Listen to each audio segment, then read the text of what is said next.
All right, here we go. Good evening, everybody. Hope everyone's doing well and had a good weekend. I don't know if you guys went to card shows or got a chance to spend some time with family or watch the football games. But to say, for me personally, I can say that actually, before I jump into this, does it seem like there's a bit of a delay between the audio and the video? Tell me in the chat, because from my standpoint, it looks like there's a bit of a delay, like a little bit of a lag. So let me know if that's the case. Nevertheless, let me just check something real fast.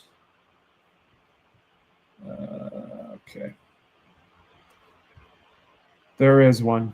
All right. Damn. Okay. Hang tight. Let me see if I can work this out.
Okay, I think we're much better now than we were before. Sorry about the mix-up there. Let me know in the chat if the delay is much better, if there's no lag, no delay. Want to make sure we're good. So just okay, cool guys. So let me start over again. I'm not going to do the Offspring intro. I love the intro to death, and I'd love to play it over and over again. But let's let's go forward. So again, hope everybody had a great weekend. If you went to a card show, I hope you guys had a good exploration. Hope you found some stuff to add to your PC. Yesterday, I hosted a party here and had some collector friends come by into, I guess, what is now known as the Thunderdome, which is really not much of a dome and not a lot of thunder. But I had Mookie here, had Pete here, had B-Roth here. It was great. I mean, this is the first time I had any content creators, YouTubers here to kind of check out the collection and hang out. So that was a lot of fun. But yeah, man, I didn't get a chance to go to any card shows this weekend. Mostly kind of just been a quiet weekend of hosting a party and taking Sunday to kind of just relax for the most part and clean up after the party. But yeah, so a lot to look forward to in the next couple weeks.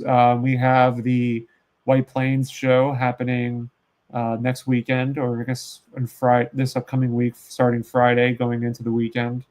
And then in a few weeks, Andrew Nussett Cards and his and a couple of friends of his are going to be hosting kind of like I don't know what you call it. It's some sort of vintage trade show, but I think it's more of just collectors coming together and being able to kind of showcase their collections and sharing just the variety of what's in, what people have in the hobby. And I'm kind of really stoked about that because we're going to look at it tonight, but I watched a little bit of what Andrew recorded last year.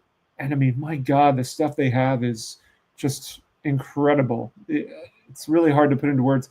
And so my kind of pause for concern,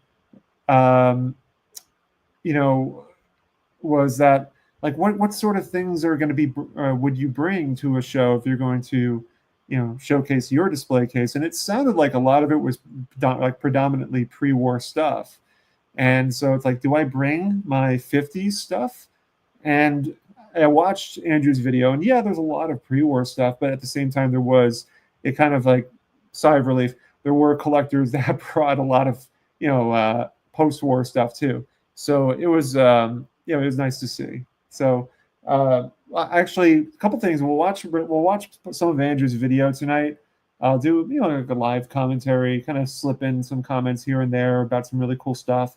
And I actually I set up my display case for practice to kind of practice to see how I wanted to lay it out. And so I have a video for that, or have a feed for that right now. So I figured I'll showcase my display case that I plan on bringing with me. And you guys give me the thumbs up or thumbs down. Give me suggestions and how you would arrange it. I did my best on kind of arranging it to the best of my ability as far as how I thought it would be good. How I thought it could be laid out. There were there are definitely some items in there that there are some items that were not presented in there. Like part of me feels like I should have Lou in there. I have some basketball represented, but Lou just takes up a lot of space. You know what I mean? Because the rulers are so gigantic, but they're so colorful, so vibrant looking. I just, I really just appreciate the rulers more so than the cards from '69. Maybe it's just because they're colorful. They're so unique, and this is I don't know any other time where they did something like this. I know they had like posters and whatnot, but I've never seen something like this. And I thought this was, really just a unique piece. And I've been working on like the Hall of Fame set. It's been a little quiet. The only one that I really need left, I think, is Jerry West. And being a Celtics fan, I kind of feel like it's, should I get the Jerry West? I don't know. But yeah, man, a lot to look forward to. The White Plains show. I'm kind of thinking about going Friday, but I have to kind of see if that will work with my job, to see if I can work that out. If not Friday, then absolutely Saturday. I'll be there. But I'm talking so much. Let me check with you guys. Let me see who's in the chat.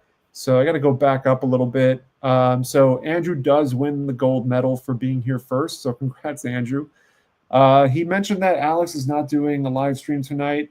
Going a bit longer. I was only anticipating an hour because I wanted to kind of create that triple header vibe. But but I guess Alex, I thought he was going to be doing one tonight, but I guess it's going to be pushed to next week. Let's see, Jacob's here. Hey, what's up, Jake? Let's see who else. Jim, one of my other fellow Nolan Ryan collectors. Jim is here. Let's see. Keith from Lonely Basement Baseball Cards. What's up, Keith? I'll probably see you at the White Plains show. Let's see who else. Diamond Gems. Good evening, man. Good to have you here. Of course, my co-host for the I can see it's lagging a little bit again. Co-host for Cardboard and Cold Ones. Let me see. I apologize about the lag. Let me see if it's the. Okay, 1 second. I don't know if that's going to fix it. All right, hang tight again, guys. I'm having some technical issues with the lagging camera.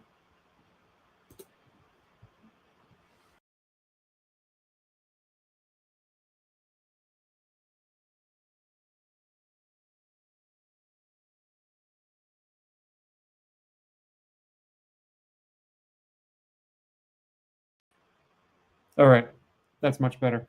I apologize, guys. The camera's been really buggy today. So if I keep checking the chat, I think it's going to make it very, very, very laggy. So I got to do my best here.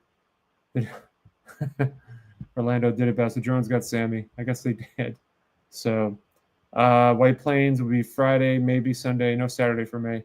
Okay, that's all good, man. Hopefully we'll bump into each other.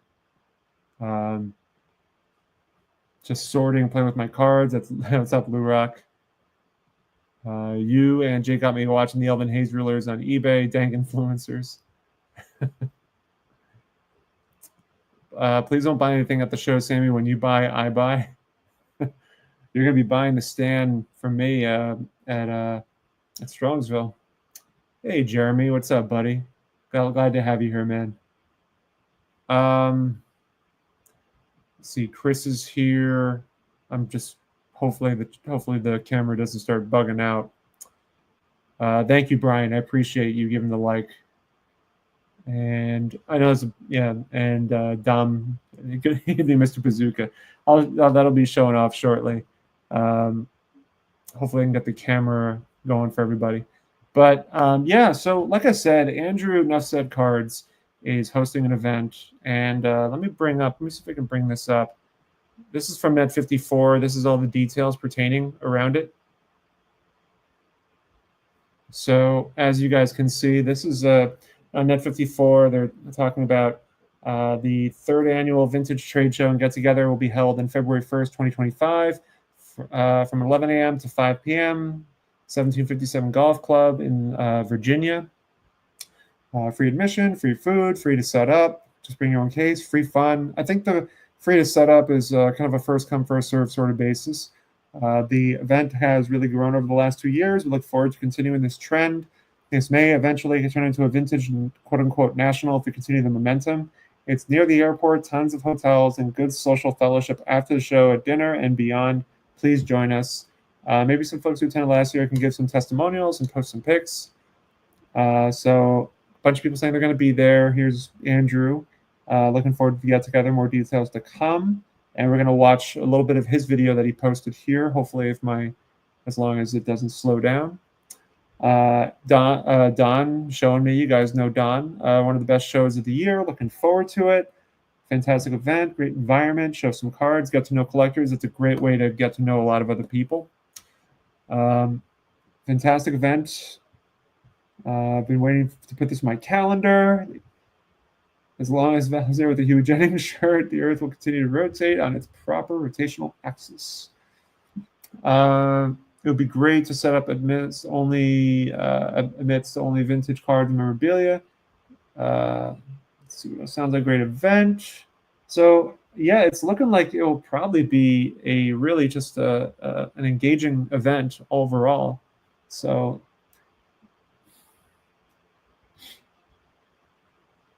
enjoy the event. Wouldn't miss it this time. I'll be there for sure.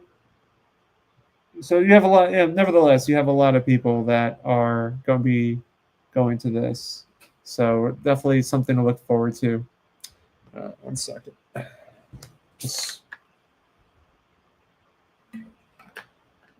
So, I figured that if anybody's in the so the reason why I'll be going is because for that event I'll be nearby.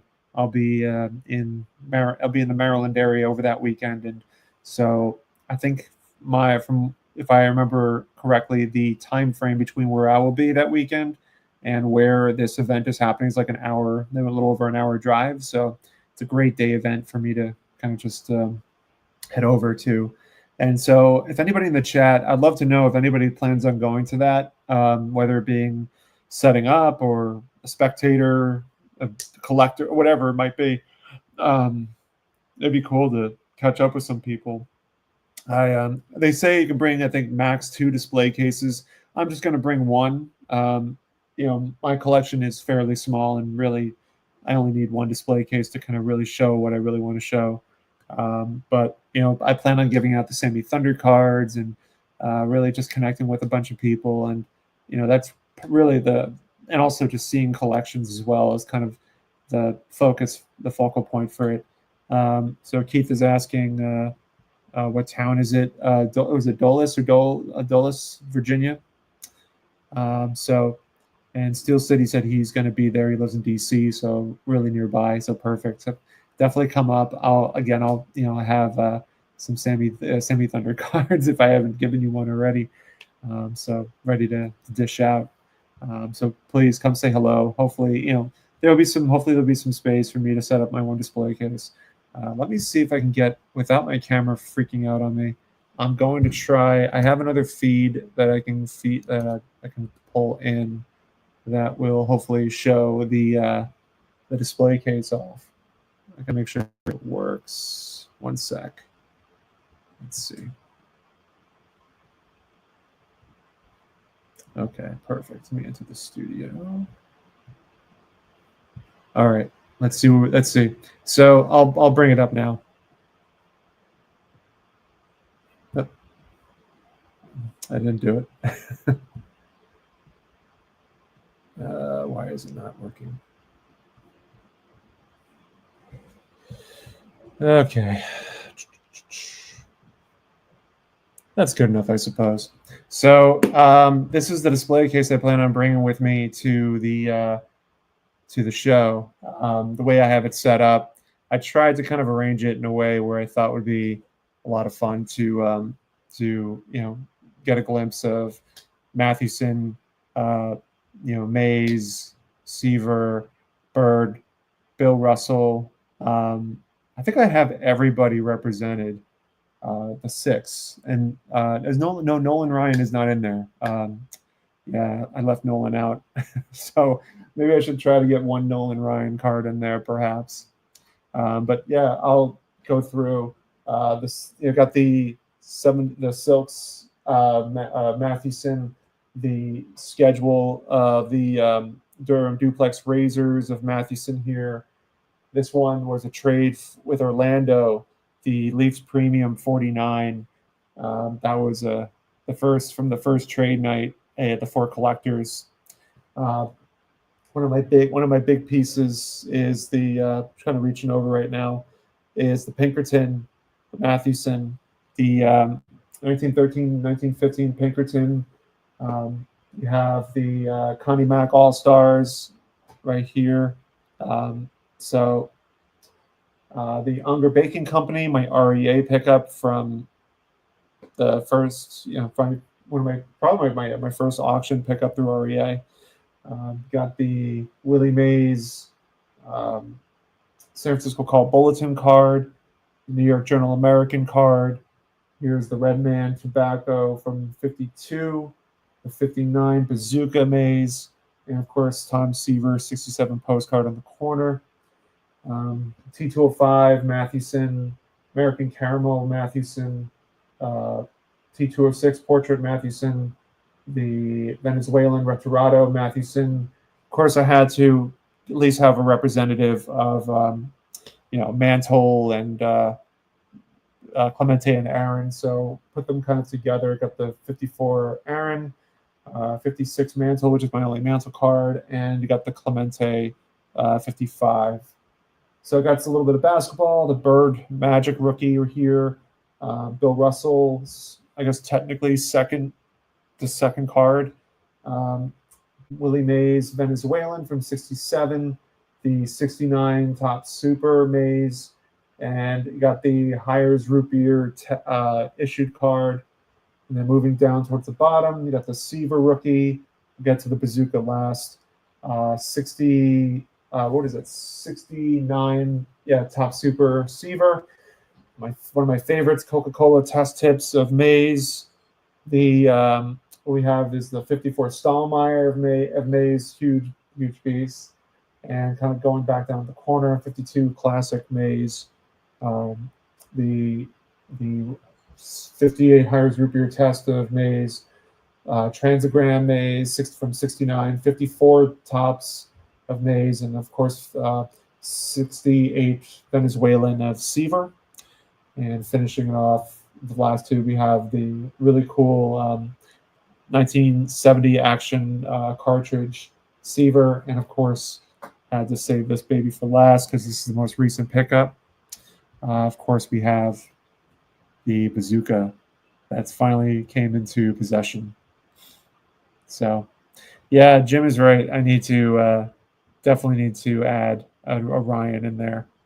So there you go. So that is what I plan on bringing with me to to the show. That my display case setup. I probably should add at least one Ryan in there, as Jim's mentioning, maybe one or two, and take out a couple of items. Yeah, maybe the Transagram Maze will stay behind, and I'll put the Transagram and Nolan Ryan as well as his rookie, maybe. So, what do you guys think as far as layout goes, presentation? I try to always, keep presentation as my focal point, kind of make things kind of stand out certain ways. And I don't know, it's a work in progress, but most importantly, it's just I'll have it set up there, and just interact with a lot of other collectors. But yeah, just thought it'd be a fun thing to kind of get it arranged a certain way. But let me bring up the video that Andrew did, because I'm sure others are curious what this will look like. So let me do that now. I'm going to switch over here for a minute.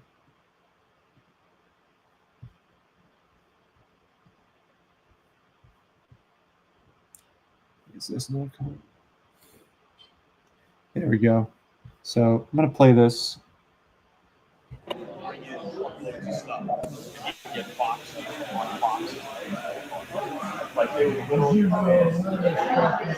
I guess these are kind of like examples of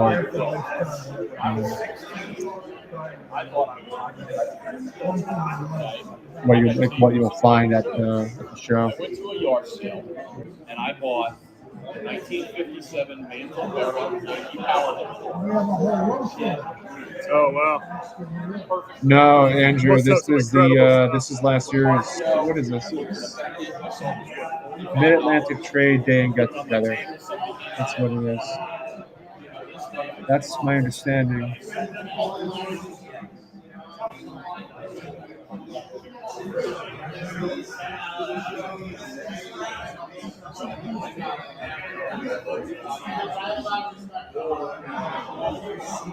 I think it's a little buggy.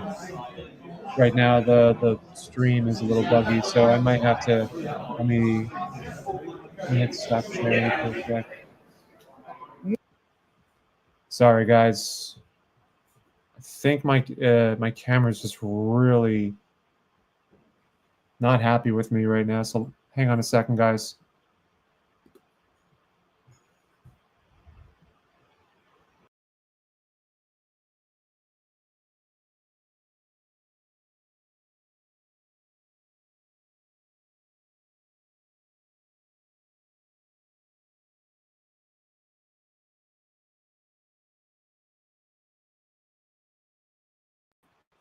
All right, I'm sorry, guys. Technology is letting me down tonight.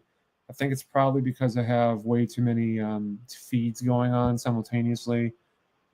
Usually it's not too buggy, but yeah, apparently trying to play a video and also run a separate camera. My computer is just freaking out. So I think this is just gonna have to be looking at this mug for tonight. So. Yeah, technology. Keith's got it. Yeah, Keith's got it right.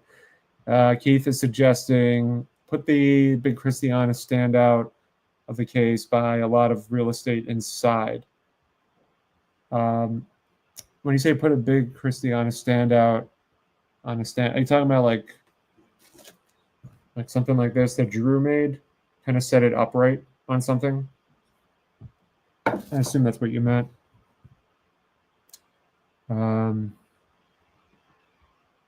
Thanks, Don.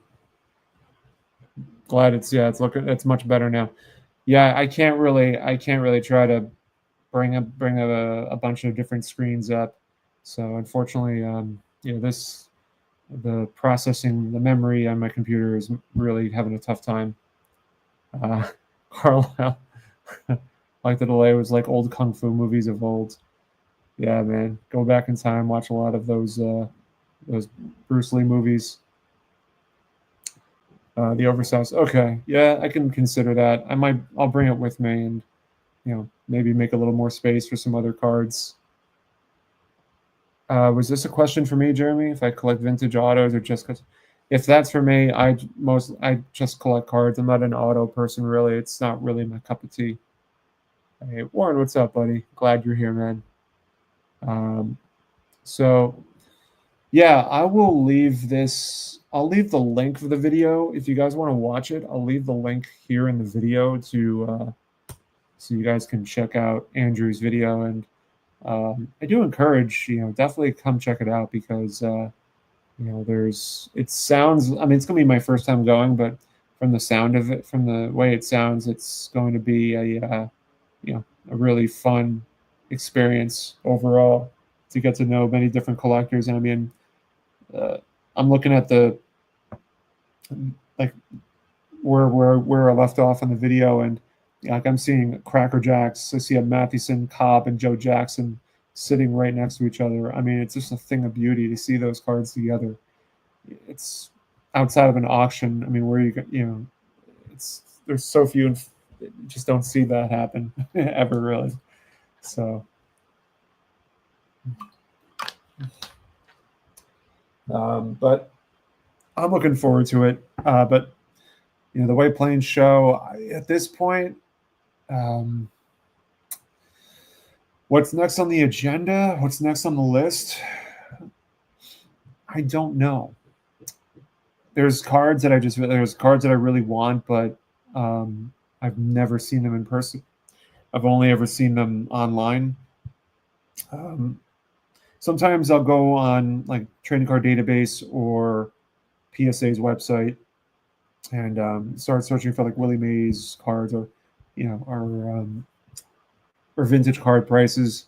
You can look up various years and various sets and kind of have some sort of self-discovery and find out that there's cards that you've never even imagined would exist. And there's a Willie Mays card, and apparently there's only been one graded of this particular year that I'm searching for. I love the international cards, so like Venezuelans, Cuban cards. I kind of caught that bug from Orlando, talking a lot about different international cards that exist. And then I stumbled upon a set that supposedly, I mean, there's so little known about it, but I know there's at least one out there that's graded, which is a Dominican Republic Willie Mays card. And I did a little bit of digging, and I want to say that there's more. There might be more out there besides the Willie Mays. That there might be other players, but it's interesting because I mean this dates back to 1966, and the last one that sold was an authentic, and it was sold in 2018 for $800. And I mean, given how much interest there is in a lot of these international cards that have just circulating, it's becoming more and more desirable as the years kind of progress and as we kind of move forward in the hobby. I think for a while, like the Venezuelan cards didn't really get a lot of. I think there was interest in them, but I think as far as the hobby as a whole, it's starting to kind of get more and more recognized. And you got going even back further. I mean, I would have if Orlando wants to jump on, I'll leave the link and he can talk more about it if he wants to. So yeah, let me do that. Orlando, if you want to talk a little bit more about the international, I don't know if you want to jump on. I'm just kind of throwing this out there. If you want to jump on, talk a little bit about the Cuban cards or the different sets that are out there. I mean, Orlando is perfect for that. There's somebody who really has a vast knowledge on it. So I'm leaving the link there if he wants to come on and chat about it. But yeah, I have a really big fascination on it. That's part of the reason why I interviewed like Pat Quinn when I did, and when I interviewed my buddy Brian Fish on the Ford Collectors channel, who is a huge enthusiast, collector, and dealer of Venezuelan cards. And it was just going back to Pat Quinn in particular. It's a fascinating story of somebody that on a whim thought, there's a lot of Venezuelan baseball players, but I wonder, and not that I don't think he had any inclination that there were cards that existed out there. I think he was kind of just putting two and two together and thought, well, there's Venezuelan baseball players. what are the odds? There's got to be something sports memorabilia related out there in Venezuela. Why don't I go make a trip, put an ad in the paper, stay at a hotel, put the address of the hotel in the paper, and see what happens. And lo and behold, you know, lined out the door, people lining up with cards, ready to sell on a whim. And I don't think he, I don't think he was expecting lines out the door like there was, but it's just incredible because I can only imagine him sitting there and seeing a '68 Venezuelan Seaver, Nolan Ryan, Seaver, Willie Mays, or '67s, 1960. I mean, the years, just seeing all those different years of Vennies coming through and seeing how similar they were to the top sets, but the paper was different, and it must have blew his mind. I can only imagine it must have blew his mind. So, yeah, it's, if you haven't listened to or watched that interview, I highly recommend doing that. It's really take a lot away from listening to someone like Pat share his stories, and just the importance of it is just it's like an hour, over an hour long, but you really, if you're on a long drive somewhere or on a train going a long distance somewhere, or you just want something to kind of sit back and just relax and enjoy, it's a good one. It's only on my YouTube channel. I haven't converted it yet to like a podcast or anything like that, but yeah, that video has made some rounds lately. And I'm glad that it's getting, it's circulating around even after I don't know, it's been about 8 months, I guess. But yeah, as I mentioned, Pat is a huge part of this hobby, and he's made such historic, just put his footprint in the hobby, and it's good to learn a lot from him.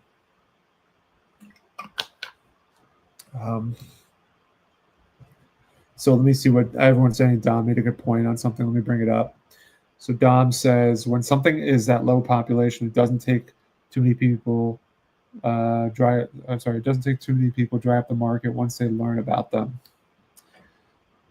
Yeah, no, that's true too. It's low when you have low pop. It doesn't take that many. So Orlando can't join. He's going to be with Pino at 9. I didn't know you're going to be with him. I thought it was just going to be Adam, but that's cool that you're jumping on there as well. I do have a Maze Auto. It survived water damage. Yes, it did. It was in my mom's basement. My dad, I think, got it for me years ago.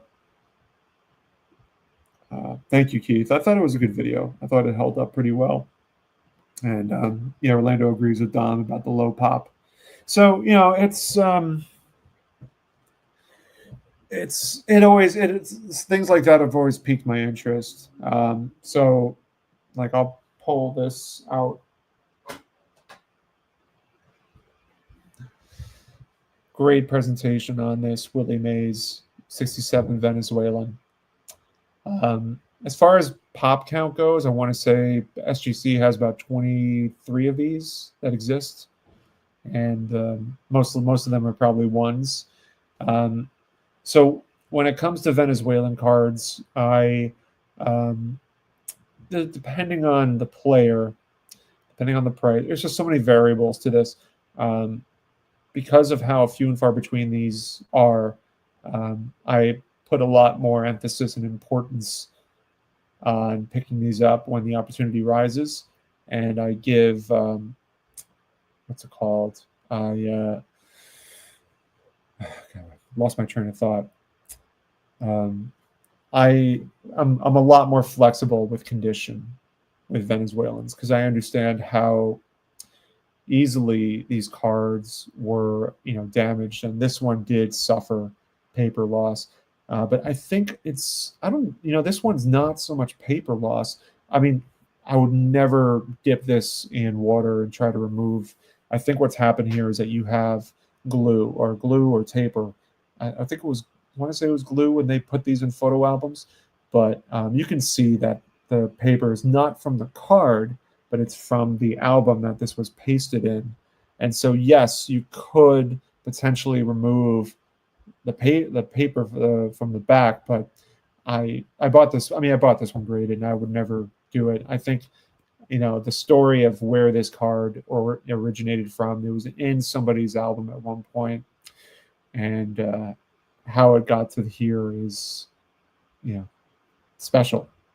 I mean, Pat talked a lot about the Venezuelans cards that he was mentioning that when the people of Venezuela that had these cards, their houses, they didn't have basements. So a lot of the times for storage, they put them in closets, they put them under the house. So you have natural weather conditions that would just completely annihilate the condition of these cards.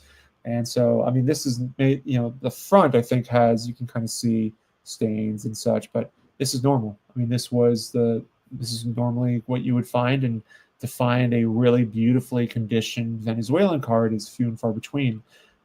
So this came from, as far as where I got this from, this is from Brian Fish. Bought this at the Hudson Valley Renegades card show that they had in upstate, or up north, not so much upstate, but northern New York, maybe about an hour outside of the city. And I was so glad he was set up there. I love going to his table when he sets up. And I think Matt, the card story, bought the Hank Aaron card from the same year from him. And it's incredible that the Aaron card is like a pop of like 4 or 5 or some low number from the 67 set. I couldn't believe it. I was thinking, why are there so few Hank Aaron 67s? Just can't make sense of that. But it was just a unique situation, and I'm glad Matt was able to pick up that card. So, yeah, Rick, I'm not soaking that. I want to say you're joking, but I can't tell. So, but I'm not soaking this, I'm keeping this the way it is.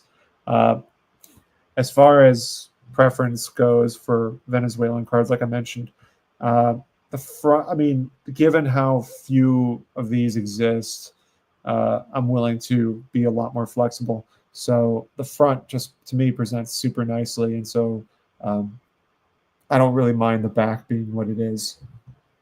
And, when you look at the 68 Seaver Venezuelan, this is probably my cleanest example of a Veni. This one was picked up at the Garfield show with Mookie and Pete as my witness, also from Brian Fish. To find one in this condition is truly remarkable. So, yeah, I mean, second-year Seaver in a Venezuelan. It was just a nice find, and they can be found. I mean, I've seen about 4 or 5 of these on eBay, but the prices are just, they're just going up, it seems. But yeah, man. I think I have 3 Venezuelans total. Oh no, 4. I have 4 Venezuelans in my collection. Yeah, the Retorado, Mathewson. Super, super clean. I found this off of Facebook. It was recommended, actually. Brian Fish referred me to a dealer who had this, and this one has a very clean back. So when I saw this one populate, I said, "Yeah, let's do it. Pay a premium for the fact that it's clean on the front and the back." So, yeah. To me, it's worth it when you find stuff like this.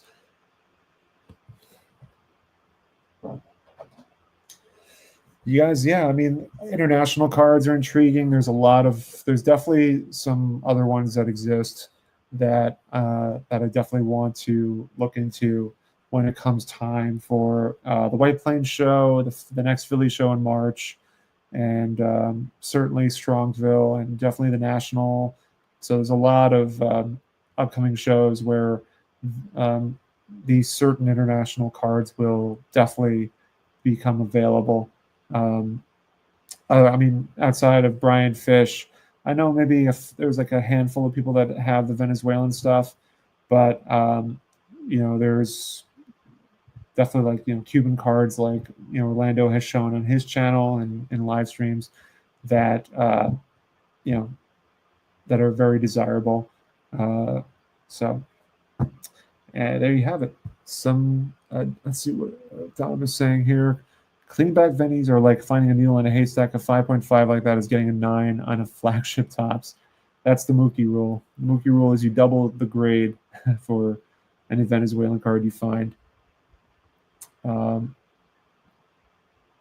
Yeah, there's other. I mean, Warren, they're out there, man. Especially, I mean, it's in your favor when Strongsville comes around.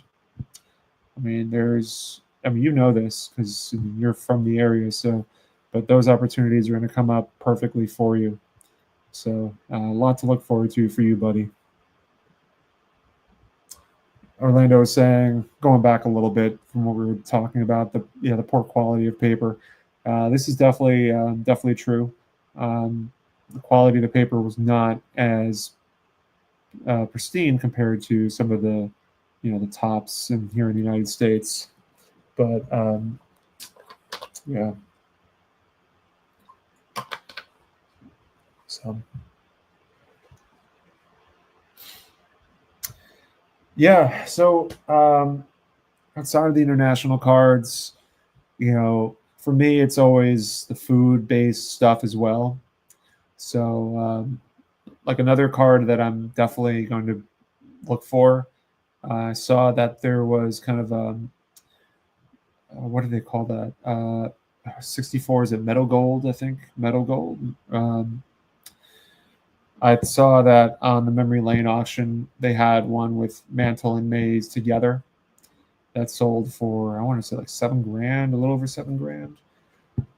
I would love to find that that one for just Willie Mays by himself.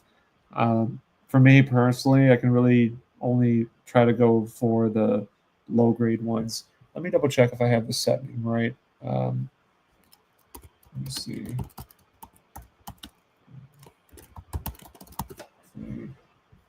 The name right on this. Yeah, 64 metal gold. There's actually one right now that's available, but it's just way outside my range. The Dairy hand cut, the metal gold. I'll bring up a picture in case anybody here doesn't know exactly what I'm talking about. But actually, here's a carton. Hopefully my computer doesn't freak out if I show this. But this is the one that's sold in Memory Lane. Let me bring it up. Yeah, hold on a sec. Yeah, I know Rick has one. He's mentioning in the chat right now that he has one.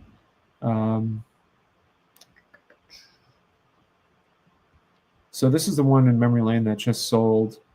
Hopefully, okay. Hopefully it doesn't freak my computer out too much when I do this. But this is what I was referring to. These were on milk cartons, 64 metal gold dairy, and this one has Mantle and Maze together. Really nice looking cut on this one. Graded authentic. So I'd love to find one with just Maze on there. I've seen them both, Mantle and Maze, together, or separated as well. But that would be pretty cool. And so we'll see. That's definitely a card that would be feasible, hopefully, to find. So as I was saying before, Rick said he had one, and I sent Sammy every single one that's come up the last few years, Jason. 71 Milk Dud Seaver. I kind of have a weird dynamic with the Milk Duds. I know Dom is all about it. I don't know if I wouldn't want to spend a whole lot of money on one. So I don't know. I have to do a little more digging on the Milk Duds to see what they generally go for. I've seen think I've seen one in like a high grade go for, like an entire box, not just the card, but an entire box, go for like $600-700, if not more. And I just don't want to spend that kind of money on the entire box. Yeah, Dom loves the Milk Duds cards. Keith is ahead of me. I don't hate the box. It's not really, it doesn't pique my interest as much. Maybe it'll change. Maybe it'll change my mind if I see a raw one for like $100 or something like that. Then I would do that. But I don't know. I feel like I feel like they're generally around, but I don't know. That is a very niche thing. If you guys don't know yet, been posting this everywhere. For anyone that hasn't seen yet, I've finally purchased a stick of Tom Seaver gum. There's gum in this. This is the wrapper. No, it's a 1968 Bazooka Tom Seaver. So this was cut out from the box that it originated from. I call it. To me, it looks like a stick of gum, but it is bazooka gum, and so I do plan on grading this. I know it's going to grade authentic because the cut and everything. But that was actually a conversation that I had with me and Jeannie when we were taking the train to the White Plains show, and we got into a conversation about grading hand cut cards and talking about how they should grade them. Should they? I think he mentioned that he was on the he was more in favor of just kind of giving the grade of an authentic to every hand cut item. But I mean, I think he either said that he was in favor of just having everything authentic that's hand cut, or just giving number grades and not doing not authenticating it, or not getting the authentic grade. So I understand his perspective on that. I think when it comes to hand cut cards, I mean, how can you really properly give it a grade?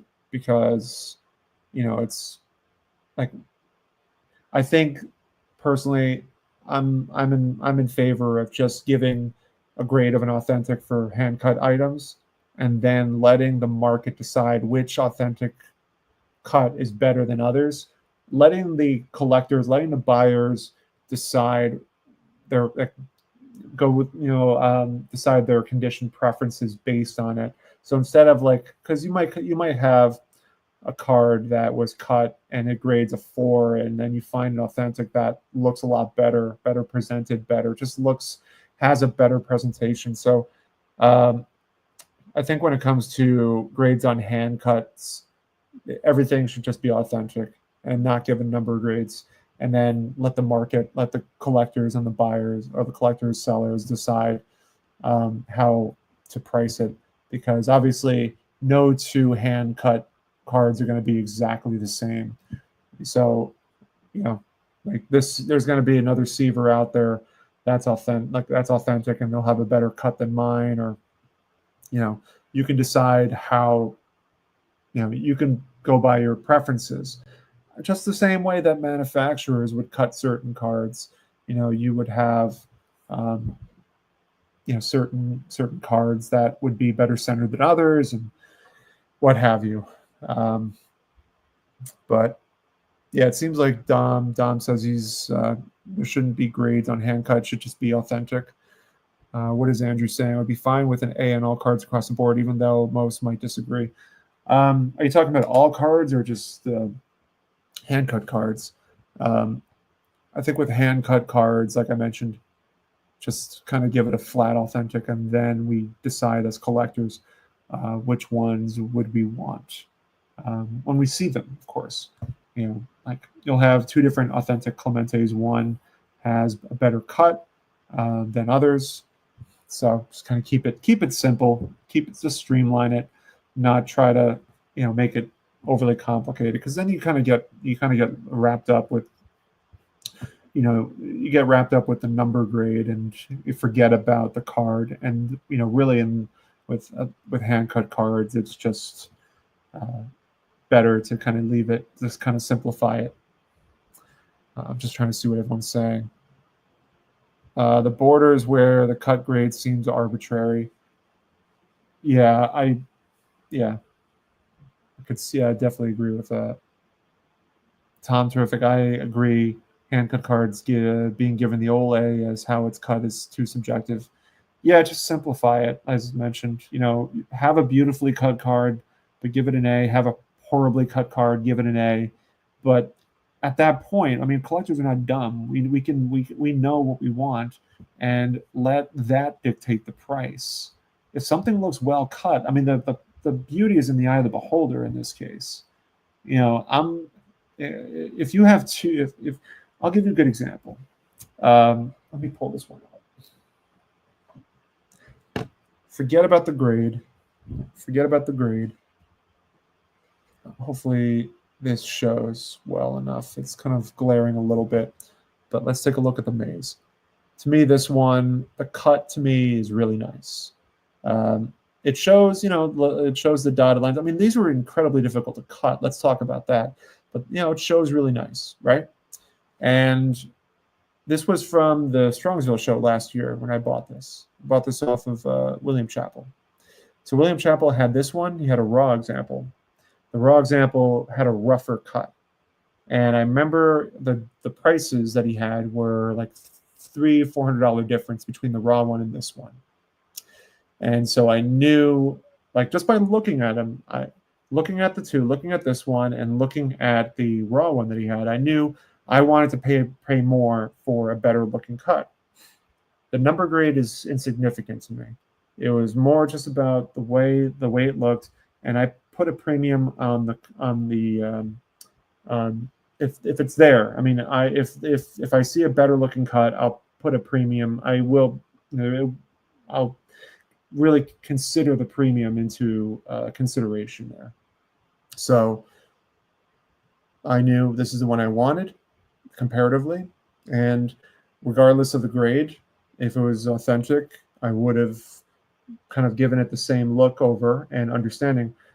But in these situations, it seems like a lot of the times, we have the different number grades really kind of distract you from, the card in general, and when it comes to value.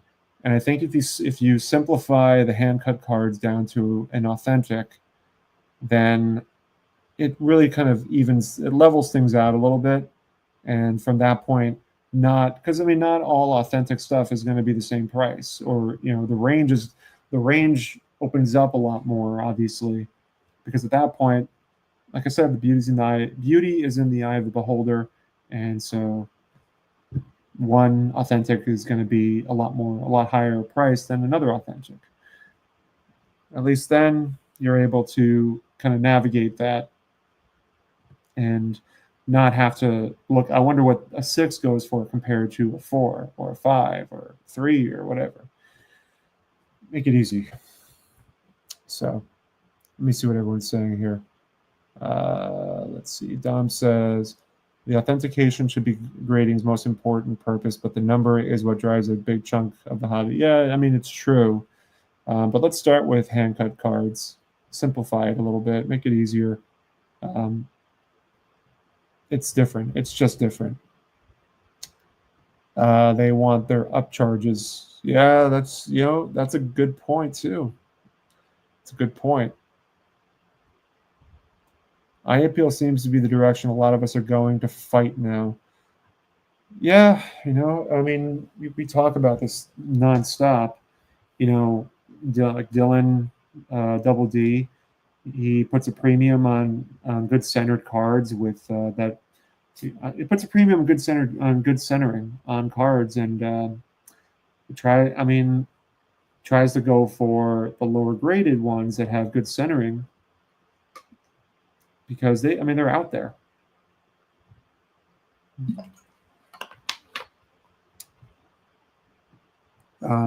Once in trial collector, everybody's eye appeal can be different too. That's certainly true. I mean, that's undeniable. Mine doesn't work well without my glasses even then. Jesus, man. If you go by my eye appeal, just look at my wife and mine's. Jesus, man. I didn't think we're gonna go there.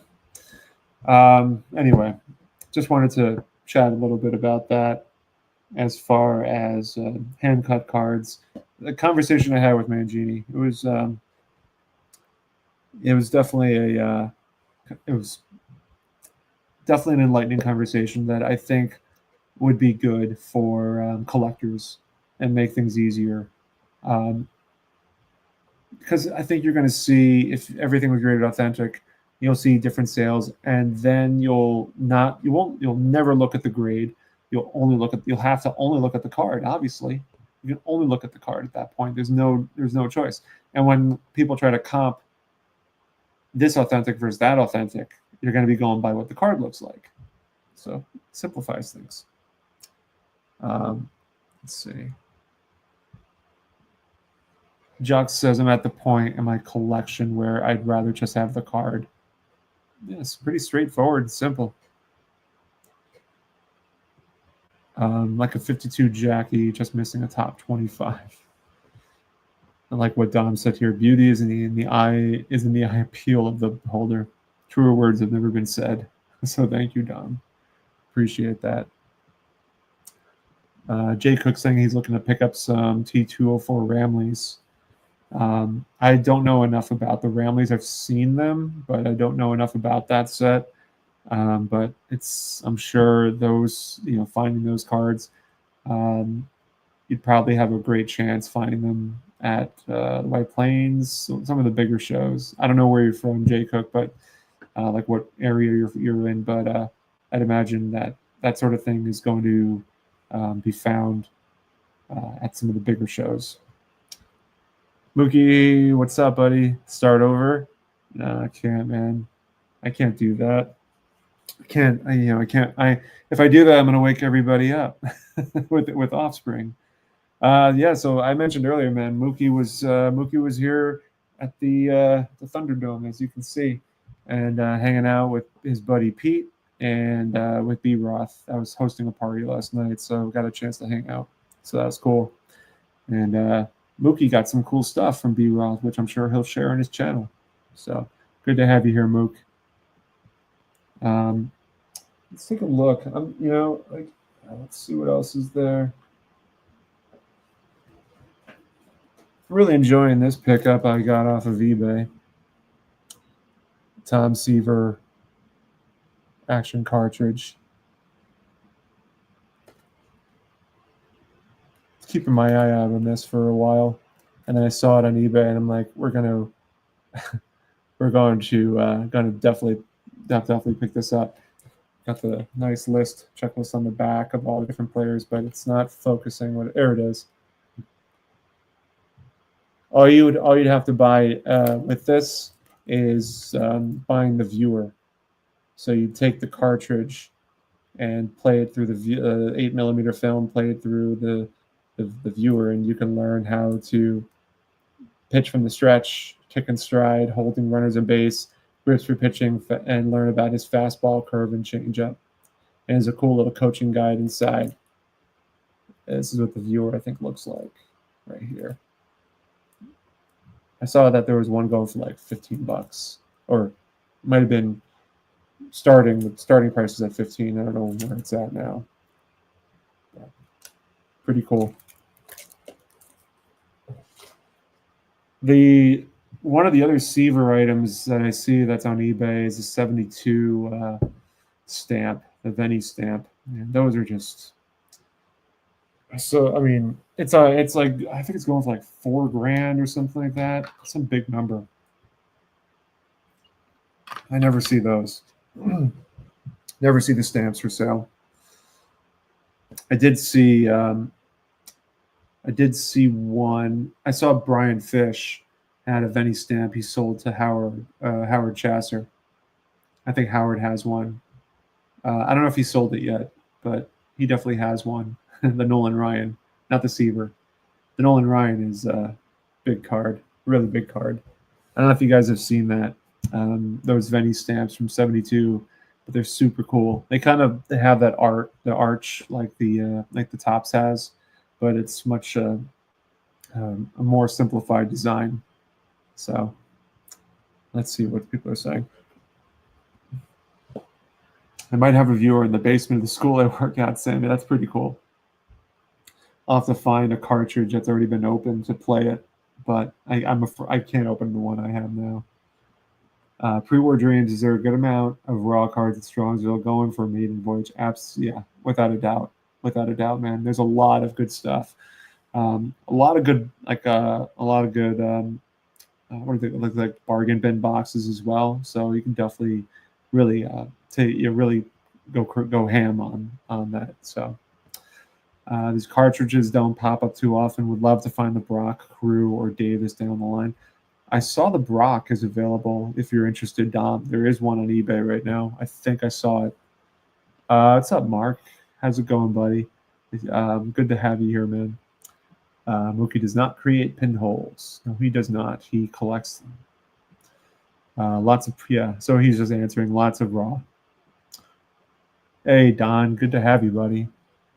I'm glad you're here. Stan generally has lots of raw cards. He does. He does have a lot. And a lot of good bargain bin boxes that he has there, too. Just be prepared for some high prices.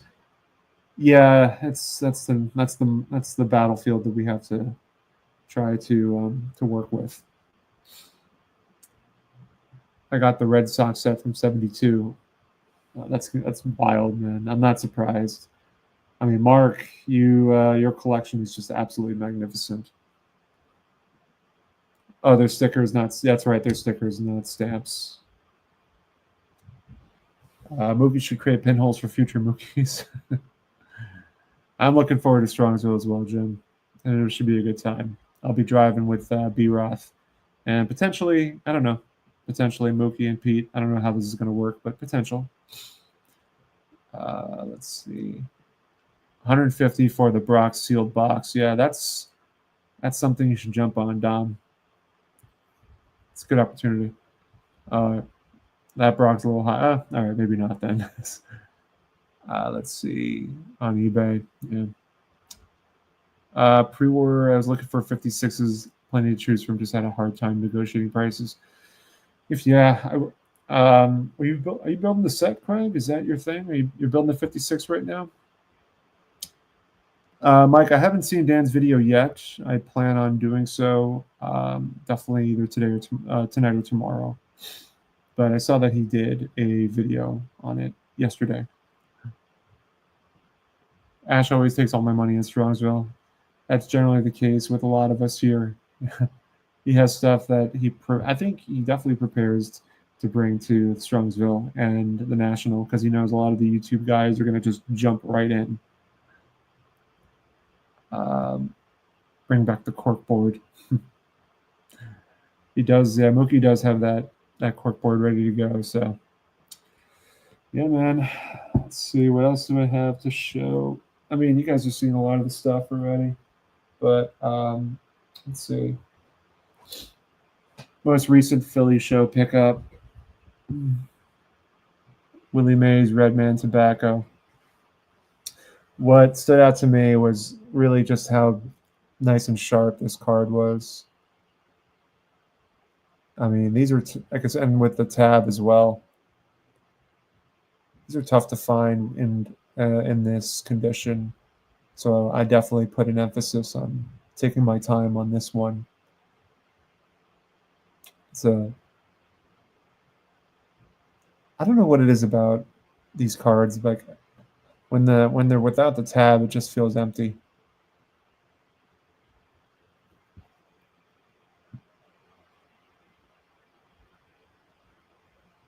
But very pleased with this purchase from the Philly show, and actually a fun little connection.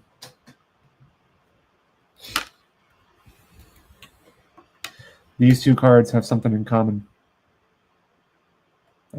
Pinkerton, Mathewson, Redman Tobacco. Put this in focus. These two cards have something in common. The Pinkerton Tobacco Company blossomed into once Pinkerton got his company back from Duke after being broken up by Roosevelt. Pinkerton blossomed into a widely recognized brand, and going into the 50s, the Pinkerton family. I want to say I have to look it up again, but the family, I guess, essentially, I can't remember specifically who, dipped into Red Man tobacco. No pun intended. And created this series, 52, and and was able to see the growth in the brand recognition. And I mean, the Pinkerton company really just blossomed so nicely into the 50s and expanded so much further into baseball. From the going from here, which has very little information outside of the fact that there is the scorecard back, postcard back, and the blank back. And really, there's not much origin understanding as far as how these came to be. It's interesting because the 1911 Pinkerton cabinets have more recognition or an understanding as far as how people acquired them. And so somehow these were a mystery. I'm guessing these were given in the same fashion that the Pinkerton cabinets were given, with coupons and such. You'd find coupon in the tobacco package and send enough. If you send a certain amount in, then you would get a card of your choice, and you probably have the choice of scorecard back, blank back, or postcard back. But that's the connection between these two. Pinkerton developed the Red Man tobacco ultimately. So kind of a fun little fact. Still hoping to hear back from Pinkerton's granddaughter, who I reached out to asking if she would do an interview. But she said she was going to reach out to her cousins to get some information about the history of the Pinkerton tobacco industry, and hopefully be able to shed some light on some of these cards. So, be an interesting development. It's work in progress at the moment.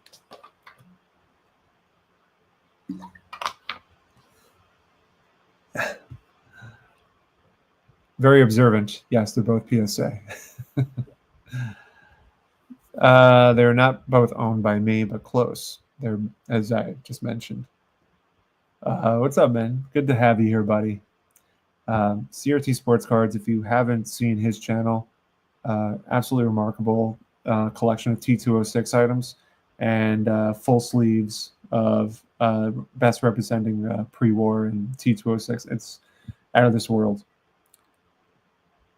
Did anybody pick up? Yeah, I was one. The memory lane just kind of went over my head. Did anybody pick up anything last night in the memory lane auction? Maddie's one of my Maddie, one of your favorite pre-war players. He's my favorite. Great story about him. A fun fact about Maddie, and I will use a different card to highlight. Let's do the 2205. A story I'll share about Maddie. I don't know how many of you know this, but let me go closer to that T205. Love this card. So fun fact, well, kind of a devastating fact about Maddie is when he got sick post World War I, and he went to Saranac Lake, New York, he had the best treatment, best care, best doctor. And instead of spending his time living inside the hospital or the treatment center where he was at, because his wealth and the money that he had, and just the star that he was, he was able to live off site in like a beautiful, I don't know if it was an apartment or a house, but he had a really nice house, a really nice apartment, whatever it was, and his doctor was on call. Whenever he needed him, doctor would be there and would visit him.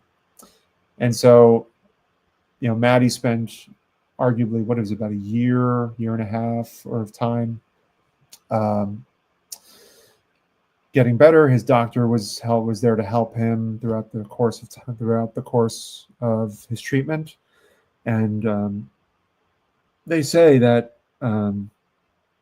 his recovery was a miracle, because at that time, I mean, it was killing people left and right, and he made a full recovery initially, and I think he wanted to get back into baseball, and not to play, but to be involved in baseball. Obviously, we know he became the manager of the Reds for a short time, but I don't know how many people know, but he was an executive, or a big piece in the Boston Braves for, I want to say it was about a year or two, maybe. His doctor warned him. I said, "Hey, the stress of being in baseball, the amount of stress it's going to put on you could kill you. It will kill you in X amount of time." And ultimately, Mathewson went against his doctor's recommendations, did get back into baseball, and for a time, he was okay. He would the goal for him was to do a lot of his work remotely from New York, and he would show up to Boston for any considerably important meetings or showcases, or whatever it might be. So time goes by, and Mathewson, I think, when you're after recovering, I mean, you really just want to get back into the fold, get back to the mix of things. You want to live your life. And one could wonder if Mathewson, if he decided not to get back into baseball after his first recovery, or his initial recovery, if he decided not to get back into baseball, live a quiet and relaxed life, could he have lived longer than he did? One could wonder. But it's reading the book that I read on him, you can understand why he wanted to get back into baseball so badly. I mean, he's been around it his whole life, so it's hard to argue, hard to complain. Hard to. You wish you can go back in time and just try to understand. But listen, man, he lived a good life, had the respect of many players, and lived. Baseball was his world. So I thought that was an interesting story. That people forget that he did make a full recovery, and unfortunately, decided to get back into baseball again, despite his doctor's recommendations, and his life was cut short as, we all know how this, we all know how it went. But great card, T205, 1911. Such a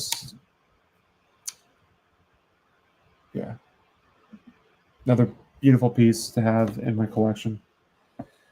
So, gone at 45. It's a life cut short. But I mean, at that time, there were,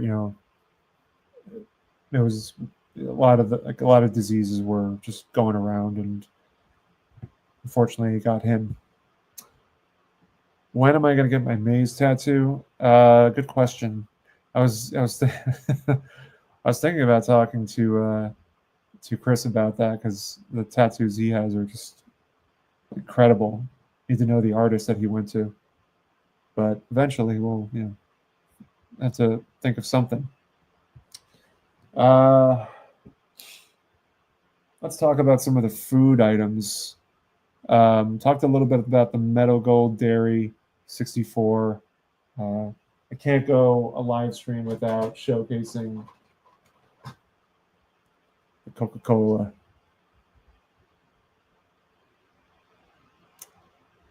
Love this card. Regional set, or if you want to talk regional, city set, New York City set. And the test card was issued in in the boxes of Coca-Cola. I think like maybe 6 packs, I guess.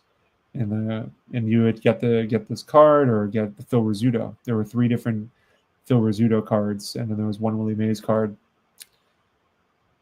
Based on what I imagine, this was to promote Willie Mays since he was the Rookie of the Year, and it was also to promote Phil Rizzuto over being the MVP prior year.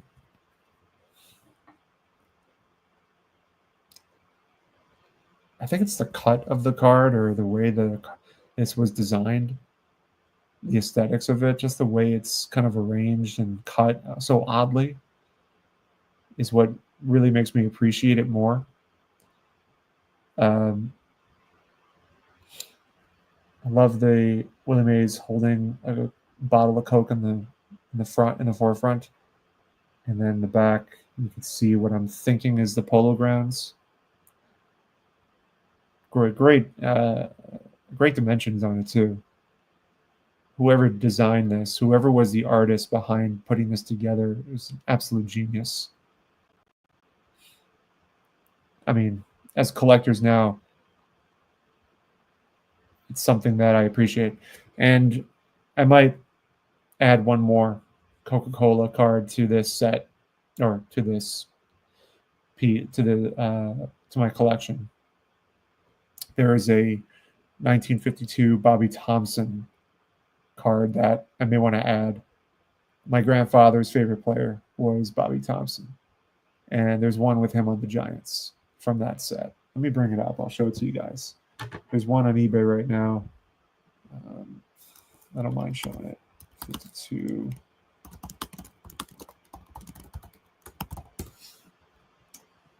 Actually, I'll just show. There's. Let's see if it shows up on here. Yeah, here it is. You can see it on the PSA website. I think it looks really cool. Yeah, there it is. This is from the issued set 52. Similar, like the similar cut on the bottom where the schedule is shown, but the top is kind of more arch shaped. It's a really cool shot. Where it says Coke is a natural, it's framed with baseball bats. And again, you have what looks to be the Polo Grounds in the back behind him. But I love the fierceness in Bobby Thompson's face. I don't know if it, I'll try to zoom in, but I don't know if it will work. I can't really tell, but it looks very fierce, and I kind of like that. So that'd be cool to find in a low grade if I can. But significantly less than, it'll cost significantly less than Willie Mays for sure. But Jason's saying that the Bobby Thompson seems to be the most available from the set, so that's promising. Let's see what else we have. Of course, can't go a live stream without sharing Stahlmeyer.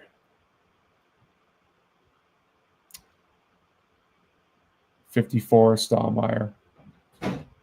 The only Stahlmeyer year that has Willie Mays was '54. Jason's saying for Bobby Thompson, there's one of him batting, which I'll take a look. I think there is one of him batting as well, which I'll find one of those as well as we're talking here. Yeah, I think I found it. Yeah, let me go back to that. This one's pretty cool as well. I don't know if I can open this up. Open image, new tab. Okay. This one's pretty cool. Let me bring that back up. What the one that Jason's talking about. Let's see. Here it is. Yeah, this one's pretty cool as well. I can see why somebody would want this more so than the other one. You hear, Bobby Thompson's name again. We hear "Shot Around the World." Yeah, Jason, I think you got me on this one. I think this is the one I should get. This would be a good purchase. Yeah, man, that's pretty sweet.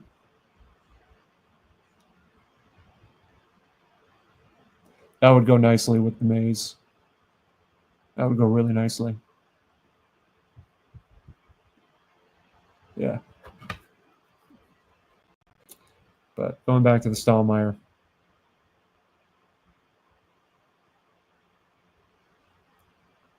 Another really interesting story behind these. Stahlmeyer became what it is after a bunch of, I think it was like 2 or 3 hot dog or beef meat companies coming together and creating a conglomerate.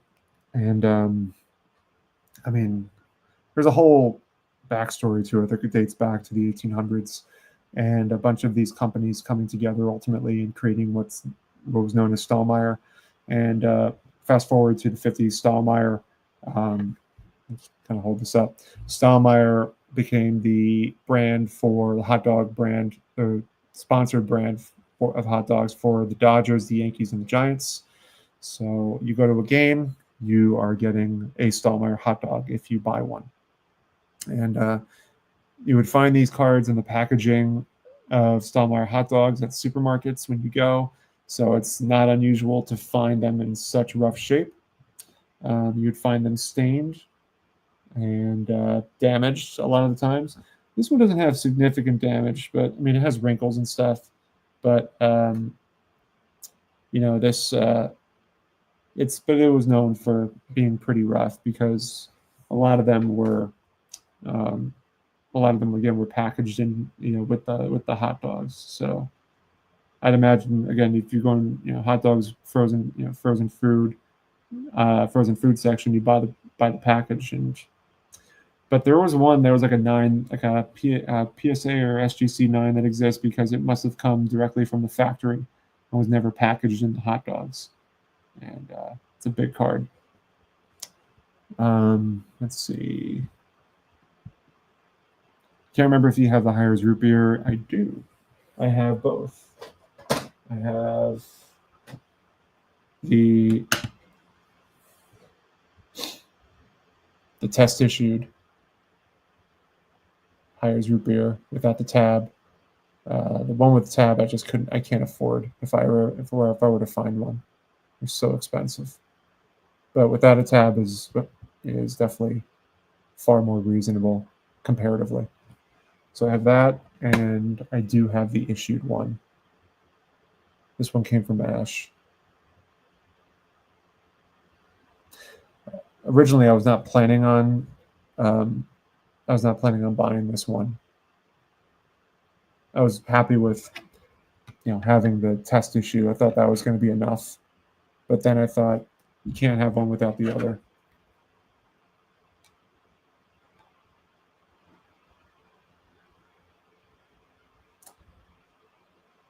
Super, super cool. I like the test issue more, just because I love the colors. I love the type. Love the backs. Love how got the Hires root beer bottle designed so nicely. The artistry on it. It's so nice. It's so cool. So I know what's this? Tony TJ is online. Has the entire. I think he has the entire set. He highlighted it, I think, in one of his videos.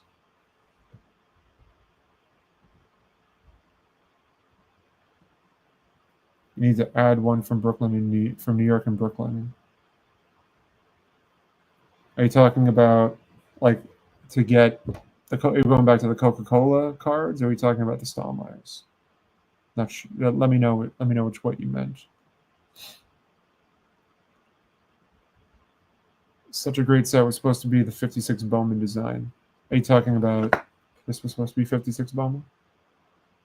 Did they have like a working deal put in place, or Bowman and Hires? I assume you meant the hot dog cards. Yeah, I mean, for me personally, the maze is enough. The Stahlmeyer is enough. The maze is enough for me. I at one point had the Monty Irvin, but I sold it. I didn't know that, so it's interesting that you and Don bring that up. I had no idea that Hires. So, did someone from the Hires Root Beer Company design come up with this design, and Bowman wanted to license the design for their set, or was it the other way around, where Bowman came up with the design and Hires Root Beer went with it? I mean, 56 Bowman is going to be the knot hole look like the standard hits. So Jason's saying that the Hires, I guess, came up with their own design.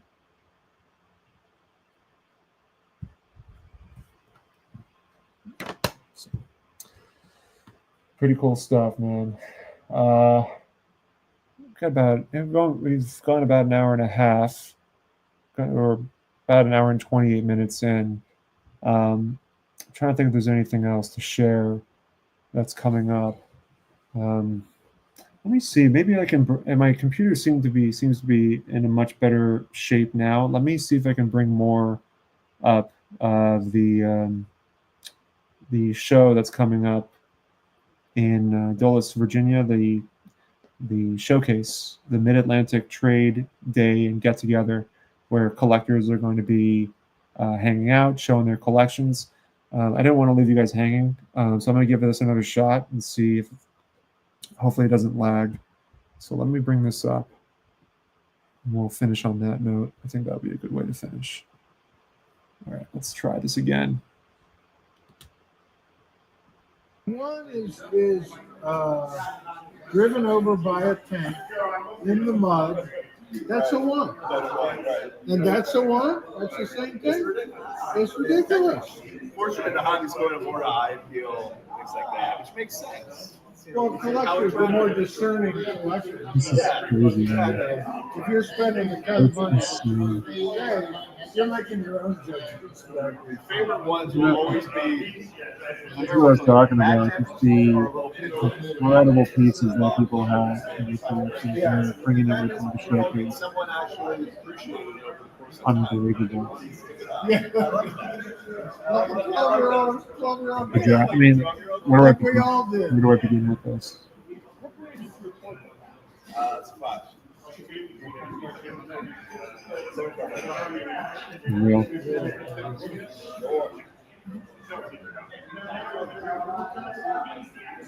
Well, you have another George Dingus. You do have a copy. You guys are going to come to my house. You do have a copy. Stuff off, and then we'll go get you good. I was hoping you would say that before I give you prices. Oh, we'll first drop the stuff. Come to my house. Okay. I'm probably high on it, but I have 400. 400. That's probably high. I'm trying to remember. I bought some stuff from John Goodman just the last year of the show. That was one of the cards I needed. I don't know if I picked it up from him.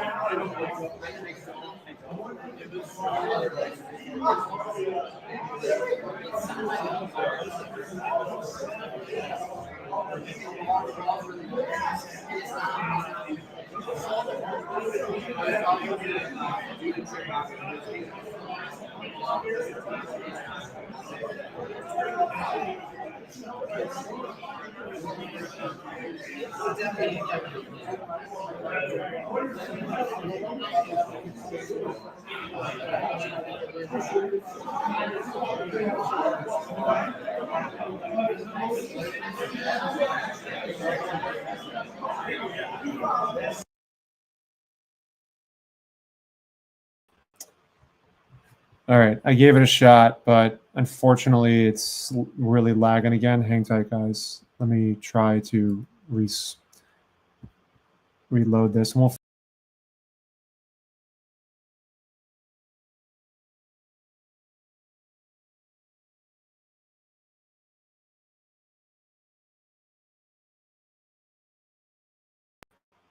Okay.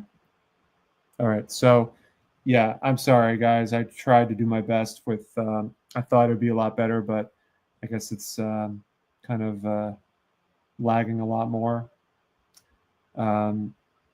Like I mentioned, if you guys want to watch that, um, it's on Andrew Nuffsaid Cards. Andrew Nuffsaid Cards. He's co-hosting this event on February 1st, 2025, in Dulles, Virginia.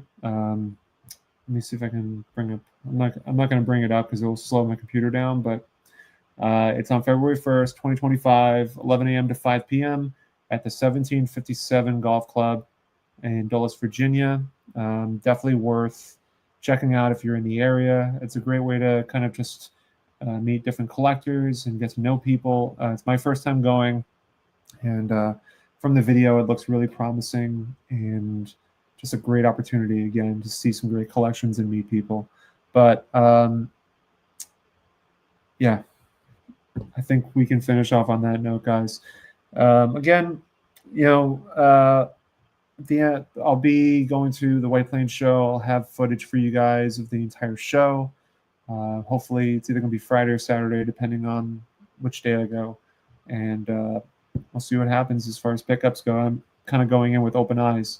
So, because a lot of the things I've been able to pick up. So, really pleased with how 2024 has went, how that has gone, and how 2025 will be. So, thank you guys again. Appreciate you guys hanging out with me here. Don't forget, For Collectors will be live at 9 p.m. Pepino Man, Splendid Sports Cards, Adam will be on live, and it sounds like Orlando is going to be live as well with them. So definitely head over that way in about less than a half hour, and enjoy the rest of your night, enjoy the rest of your week, and we'll catch up soon.